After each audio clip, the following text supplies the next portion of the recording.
Hi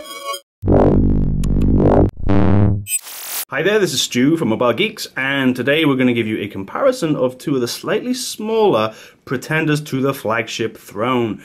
So over here we have the Sony Xperia Z3 Compact, and right next to it we have the LG G3S. Now, of course, both of these guys are basically smaller versions of what I would describe as true flagship devices. So, of course, the Z3 Compact is inspired by the Xperia Z3. A new flagship phone from Sony, and of course the LG G3S is based on the LG G3. So they're both smaller versions of that, but the question is, have they really compromised on hardware and features, or are we getting a really, what I would describe as a flagship in miniature? Okay, so let's first of all just look at these two lovely displays that we've got sitting right here. On the Z3 Compact, we have a 4.6-inch display, so 720p, so it's 1280 by 720. It's an IPS LCD, and it takes advantage of Sony's in-house developed triluminous technology. And we have to say, I mean, guys, come on, check this out. Let's have a look. Just check out this brightness. It's sick. It's like, wow. It's like my camera thinks, you're shining a torch into my lens. No, it's not a torch. It's just a very bright screen. Let's just knock that down a little bit so that it doesn't fool our camera. Yeah, so without doubt, this is a testament to Sony's expertise with LCD panel production, and it looks great. Okay, now over here on the LG G3S, we also have a very good looking screen, but this is slightly larger. This is 5 inches compared to 4.6 on the Sony, and it's also 720p. So as a consequence of being slightly larger, it has a slightly lower pixel per inch ratio, so it has a PPI of 294 compared to around 320, I believe, on the Sony right over here. It's also an IPS LCD job. Now, in terms of brightness, Sony's going to win, and they're both fantastic displays, but I would probably be tempted just to give Sony the edge here, because this is one of the nicest looking panels ever. LG's not far behind. It's a great looking panel, and for those of you who are looking for 1080p, look, or even QHD, look, don't turn your nose up to 720p. This is still fantastic. It's a really great viewing experience. Processors. Very, very important factor for any smartphone. And what we have here on the Z3 Compact is what used to be one of the best processors in the world, the Snapdragon from Qualcomm, the 801 version, which is clocked at 2.5 gigahertz. Now, it's no longer the top dog. The Galaxy Note 4 has that with the 805 chip, but until recently, this was the best chip on the market. And that's not just because of the CPU cores. It also has a great Adreno 330 graphics processor. So just take a look here. You can see that in 3D Mark, we're getting close to 20,000 points, which is pretty damn impressive and right up where we expect it to be.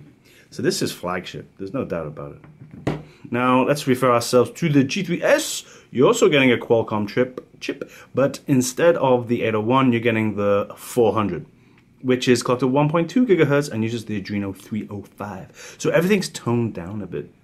Let's just have a look at our gallery app right here. We can see, hello, you can see that actually we're getting just under 5,000 points. So I mean, CPU performance is going to differ, but in terms of GPU performance, you cannot do much better than the 801 over here.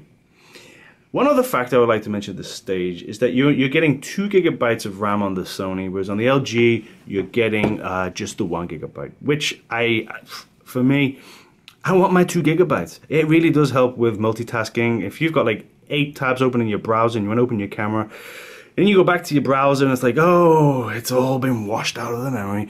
It's all gone, and you have to start again and load all the pages. That's just annoying.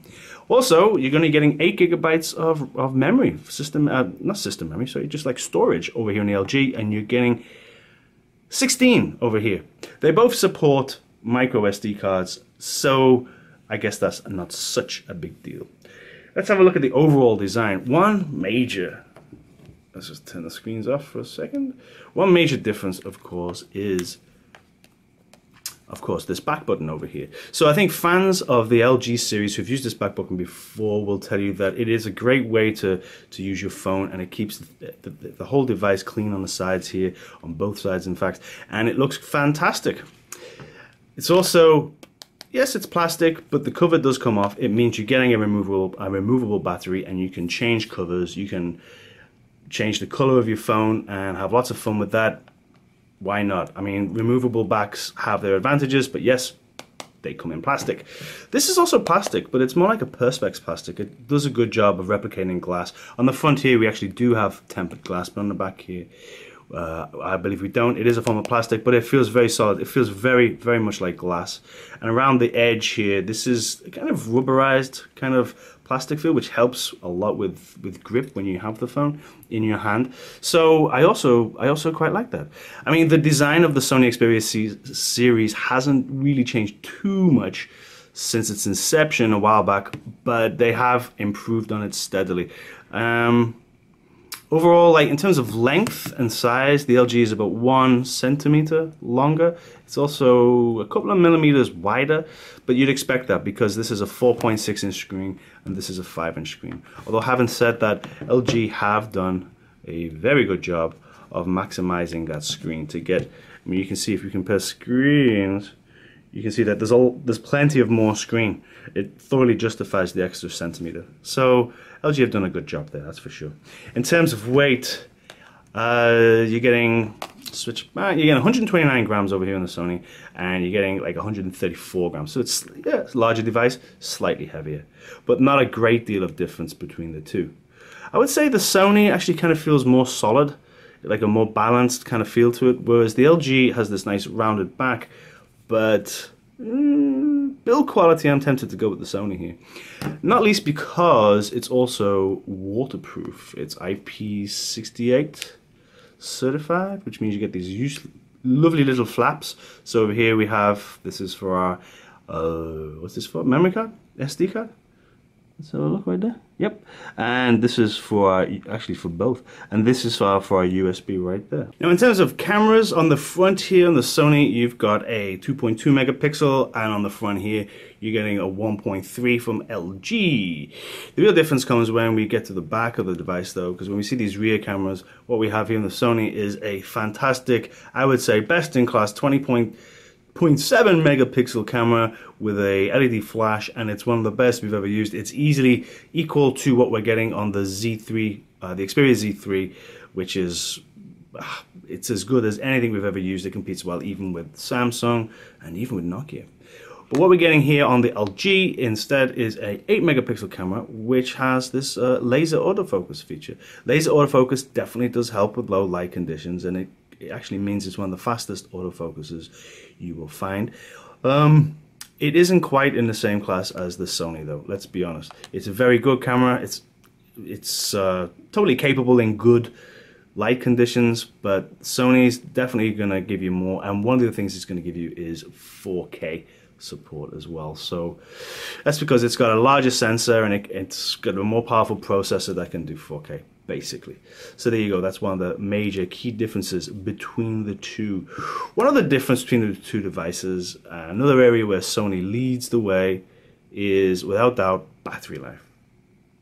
The battery here on the Sony Xperia Z3 Compact is 2600 milliamp hour, which in our test, Laptop Magazine test that we use, our standard test gave us an astonishing 16.5 hours.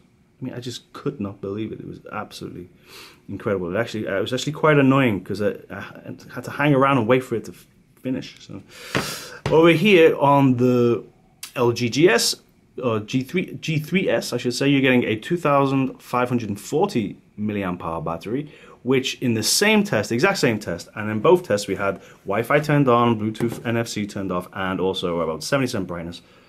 It did 8 hours. So it's a smaller battery, but it's doing a lot less with that battery.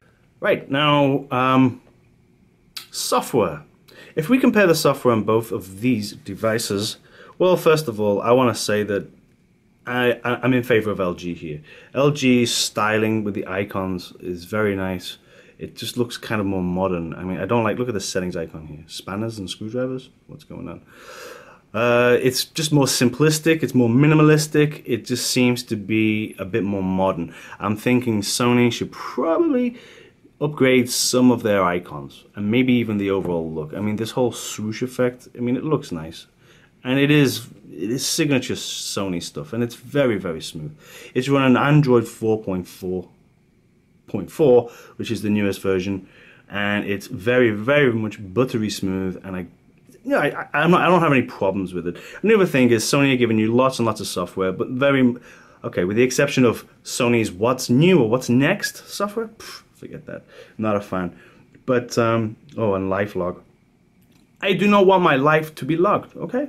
So there are one or two apps in there which I guess Sony is just kind of more Me Too software, but you can get rid of that and you can just ignore it. I wouldn't accuse Sony at all of bloatware, however. So a good job, but LG slightly ahead. You've got more customization options.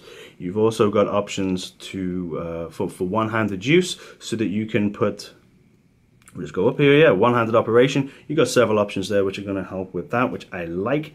You can also change the way the menu looks. You can switch to a tab view, which I think is very well organized and very nice.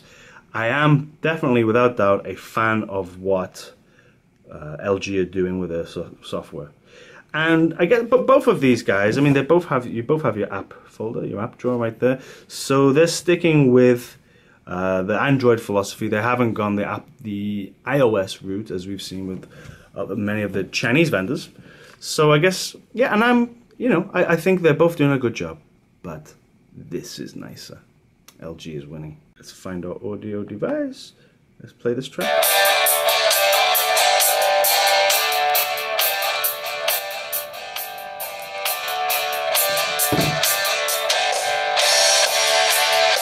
Now that's coming from these two speakers either side of the device, which gives you true stereo. It's reasonably bassy, it's reasonably loud. This is not going to compare too favorably against HTC, we will see, but it's good. It's doing a good job. Now on the LG, you don't have the two speakers either side. What you get is a wee little speaker here in the corner, which, yeah, obviously is not stereo. And even if it was stereo, it probably wouldn't be able to give you a stereo experience. See what's going on?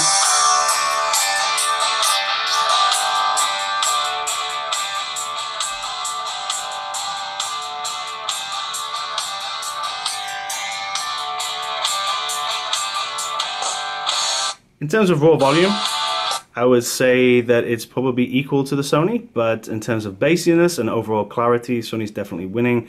And also there is the annoying fact that when you have your finger over here, it ain't gonna work, people. Let's just show you what I mean. Play the music.